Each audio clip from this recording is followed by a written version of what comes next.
ஆரோக்கியமான வாழ்வை சீரழிக்கக்கூடியது. உண்மையிலே கடினமான உள்ளங்கள் அறிவுரைகளை கேட்கிறதிலிருந்து பின்வாங்க.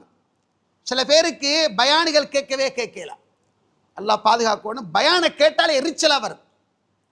ஒரு பயான் ஒரு கிராத்தை போட்டாலே உசுறு போற மாதிரி இருக்கும். அவங்க எந்த நேரமே ப்ளூடூத் அடிச்சுக்கொண்டு ஹெட்செட் அடிச்சுக்கொண்டு கேட்கறதெல்லாம் படம் பாட்டு கூத்தாவே இருக்கும். ஏன் தெரியுமா? அறிவுரைகள் கசந்தி வைத்து வெப்ப தெரியுமா? பாவத்துள்ளுக்கு போயிட்டோமா இருந்தா அல்லாஹ் பாதுகாக்கணும். அல்லாஹ் பாதுகாக்கணும். அதாவது ஹத்தமல்லாஹ் அலா குலூபிஹிம், அல்லாஹ் கல்லா பல்ரான் அலா குலூபிஹிம், அவங்களோட உள்ளங்களை துருப்பிடிச்சிருக்குன்னு நல்லா சொல்றேன். பாவத்தில் இருந்து நான் உணரணும், நீங்க உணரணும், வெளியே வரணும். ஏன் இரவெல்லாம் யூடியூப்ல இருக்கிறவனுக்கு, ஃபேஸ்புக்ல இருக்கிறவனுக்கு, எஃபில இருக்கிறவனுக்கு, ஆபாசத்தில் இருக்கிறவனுக்கு நான் இருக்கிறது பிளேண்டு உணர்ந்து ஏன் வெளியில வரையலாம்? வெளியில வரலாம். எனக்கு ஒரு மவுத் இருக்குன்னு யோசிக்கணும். சென்ற வாரம் ஒரு ஜனாசா, 26 வயது, மகனும் மருமகளும் யூகேக்கு அனுப்பியாச்சு.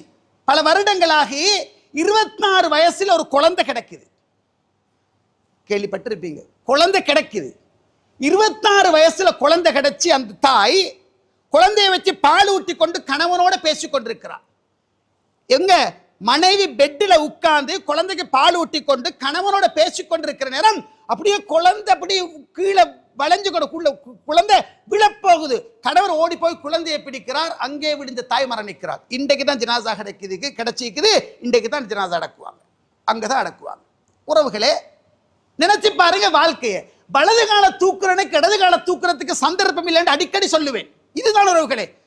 10 நாள் குழந்தைக்கு 10 நாள் 25 லட்சம் ரூபாய் கொடுத்து இடம் எடுக்கணும் ஜனாசாவை அடக்கிறதுக்கு.